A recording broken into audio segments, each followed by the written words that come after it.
از اون روزای خیلی خواب. وقتی بری پاهای خسته ناهی نیست، وقتی بریم هیچ کجا جایی نیست، وقتی غرقی تا گذشته که بود خود خوب بری آینده حتی رویایی نیست، حتی درک سخته بری یک لحظه رفتن تا بطن سخته. با ای که عاشق تلخی است و من متهم زندگی به من خیلی تلخه. ببخش مر اگه تلخ حرفم تا ثانیه، قناعت مال منو گفتنم این کافیه. اگه پر غم شدم و این روزای خوبم گذری بود و هرچی رفتم هرچی گشتم عمر گران سپری شد.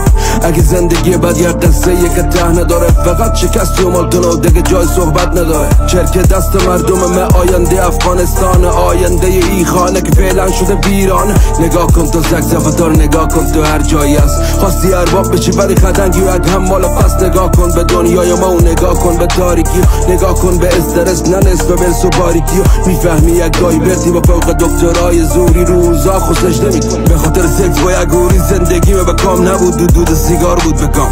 میفهمم راینی و پیش میرم مقام بگام. فقط بلدی جو بدی هر دفع یک فاز بد بدی، زنده هار به گور بودی و جایزه کفن بدی. امیدم از سر و پرید و رفت، مریدم مرد درید و رفت. مدرک نه شاهد بود آماد و شاهد خرید و رفت. دادگاه ما و محکومیت گناهی است و مظلومیت.